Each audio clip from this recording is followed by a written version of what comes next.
My people, hello, welcome back to the channel. I am the Disc Golf Nerd, and tonight we're taking a look at some more plastic disc golf mail call unboxing without the boxes. We're going to take a look at different stuff from different companies, as we do nearly every month here on the channel. I think I said last time that I was trying to round out the year and do one of these videos every month, but I guess I missed a couple in there somewhere. But anyway, we took a ton of stuff into the inventory, and we had a great time testing it all here on the channel. All kinds of different stuff from all kinds of different brands, and I hope to do so in the future as well. Heading into 2023, I know I'll have at least some things coming into the inventory, and depending on how much we bring in, that's how much I'll be able to show off to you guys and help spread the word, promote companies, show off new releases, and help connect you guys with plastic and other items that you might enjoy using for your own game. These I bought for myself. These came from the depot. We'll get to those in just a minute. We're going to start off with some other stuff. Shouldn't be as long of a video this month. I don't have quite as much to show you. We're going to lead off with a pair of these 300 plastic PA3s. These are on loan to the channel from my good friend Anthony. Anthony hooks me up with some plastic now and again that I can use out of his collection, stuff that I don't have. And the PA3 is a disc that is just not represented in the playlist for whatever reason. A disc I never quite got around to reviewing. So it should be one that's in there with almost 300 other discs in there. This is definitely one that should be. Let's take a look at it. PA3. It is a kind of classic beaded putter, and it continues to appear to be the absolute go-to putter for anybody who is on Team Prodigy. I'm sure some of the Prodigy members use other discs besides the PA3, but it's far and away their best and most popular putter by most accounts. So there's a look at the PA3. Anthony hooked it up. Anthony's a good buddy. You see him on the channel a little bit in some videos I think we did last year, but he's also behind the camera on some of the shots that you see me throwing. A lot of times I'll have him film it. He has a little bit better eye for it than Andy or James in terms of operating the camera. So shout out to Anthony. Thank you very much for his help with the channel and for being a good friend. Moving on, we have a couple things that I took into the inventory for myself. I traded in some stuff to the depot, and I bought these just for my own bag. I got a Wysocki Dagger, and I also got this beautiful Maverick here. 7.4, -1.5, and 2 are the numbers on this Maverick. So I tested an Air Maverick, which I believe I showed you guys last month. I should have, if I didn't. This one is a Fusion one. It is way more domey. It is closer to max weight at 173. Just an absolutely gorgeous burst on this one, too. Look how beautiful this guy is. It's super, super bright in person. It's probably not picking it up on camera just how bright and vibrant this disc really is. Lovely disc that should be very easy to spot out there in the woods. I like that Air Maverick, but it's actually a little bit more stable than I was expecting. It's flat top and it's pretty stable. I'm hoping this one will be a little bit more flippy, maybe roll to the right a little easier. And we'll see. We'll see how she flies. Really, really nice dome, though, so the glide should be a little bit enhanced on this thing. And also the Fusion plastic will probably break in a bit faster than the Air. Opto usually holds up a little better than Fusion.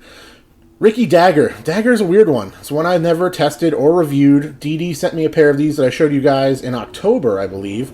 And I started using them around that time, and I was putting them alongside my Pure, and I was just finding them to go in a lot. I really like how slow they are. They spin really, really slow. Like sometimes I feel like it doesn't even spin a full revolution on a short putt. It like spins like 3/4 of the way and it's already in the chain. So it's got a very slow, interesting vibe to it, but I really like the way it putts. It just kind of feels good in the hand.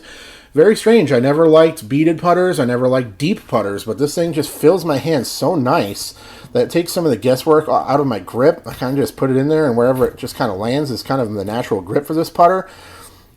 Straight in, straight out. And Anthony actually kind of noticed something in my putting the last time we played, not the last time, but one of the previous times we played recently, that I was pulling the disc down lower in my putting form rather than just kind of more straight back, straight forward like I used to. That coupled with switching to these, I've actually been feeling really confident inside the circle again. So we'll see how it goes. I grabbed this one because the other ones I have are green and black, and I wanted to test it out as a thrower. I only throw my other ones a couple of times so far, but they fly really straight, floaty, and hold a nice straight line to slightly understable line. So I'm interested to see how this one will work, and I wanted to have a nice brighter color one that wasn't one of my putters to throw in the woods and stuff to see how she flies. Okay, moving on from there. As it stands right now, we have 299 disc reviews in the playlist. Now, I've gone in there and tried to weed through everything and make sure that there's no duplicates in there, make sure there's no other videos in there that aren't disc reviews, to try to get a sense of when I'm going to hit 300 disc reviews to do something a little bit different for that. So, since I am quite confident I am now sitting at 299 disc reviews, I decided that for number 300, we're going to do the DX Valkyrie. It was my first driver, one of the first 2 discs I ever tried, ever threw, ever owned. So, I thought that would be a pretty cool disc to round out number 300, and still a valid disc that you guys are probably interested in, or some of you out there, because the Valkyrie gets recommended a lot to beginners, and it's just a classic disc that's been around for a long time. Similar flight numbers to my beloved Fury, and I'm interested to see how these fly for me now. So we're going to get a full test done, throw in these DX Valks. This one's 170, this one's 165. Here's a look at the design on the Valkyrie. Classic DX plastic. I got these yellow ones because these look just like the ones that I used to get with the red stamp or a green stamp. Really basic DX Valkyries. And I also have a couple of pre-flight Star Valkyries that I'll throw in the mix as well. A 150 class and one that's closer to max weight. That'll be part of that review. So disc review number 300 coming soon. We will see how that goes. I'm interested to see how those fly too. Maybe I'll really like them. Here's a look at the... better look at the rim profile on the Maverick too before we go any further, just because sometimes I forget to do that. And even though these videos are really just to kind of show off some plastic here and there, and it's a really easy way to promo stuff for people and try different things and just kind of let you guys know what's out there on the market, I also, want to give some information when I can on these, so in case this is a disc you're interested in, you can get an idea of what to expect with the shape and the design and all that. Okay. Finally, for this month unboxing, we have a pair of the new Champion Toro. Oh, you can see me right there. God, that's scary. Don't do that. Oh man. So Champion Toro. We got the Calvin Heimburg 5-time DGPT Event Champion Signature Edition, which I thought was interesting. That's somewhat new for a standard, signature disc, not a tour series or whatever, for somebody who hasn't won a world championships. Usually Innova doesn't really do that for anybody, but Calvin, I must have kind of broken through on that, which I think is perfectly valid, and winning major DGPT events is a huge accomplishment at this point, so it should have some respect behind it. And here is the Toro. Toro, super flat topped, right? Very flat top. It's got like this weird little indent on the outer rim there. That's really hard to get up onto on camera, get it to come up on camera, but you can maybe see there's like a little bit of an indented ridge on that outer side. Not really a thumb track, but kind of like a thumb track adjacent, let's say, because when I got it in my forehand grip, it's almost there, but it's really imperceptible. I think it really just kind of helps make sure these come out nice and flat topped, because that's not what you want. You never want your flat top overstable approach disc to come out of the mold with some dome on it. Happens to some Harps and some Justices that I've seen that were made over the last few years, which is definitely not great. No, I don't think anybody really wants that. Nobody's really looking for a domey Toro or a Harp or a Zone or something like that I know of. So these are really, really nice, perfectly flat top. The new Champion's nice. It's pretty firm, I would say. It doesn't have much flexibility, but the grip is excellent. Really high level grip. Very impressive. 173.5, 173.5 on both of these. So right around max weight for this mold. It's not going to get up to the 177s and stuff, since it's a smaller 4-speed. 4213 are the flight numbers. I'm not sure how that's going to flush out. You guys know I don't really like a positive number for turn, but if they're coming out of the hand and immediately going left, I guess that could kind of make sense. We'll see how overstable these actually are. So I'm going to do a full review on these, and then I'm also going to take this one probably and put it into my overstable approach disc collection. So should be great. I'll have a number of different Innova options represented in the overstable approach disc video, the Pig, AVR X3, the Rhino, and the Toro. So it should be definitely a few different options in there for you to reference.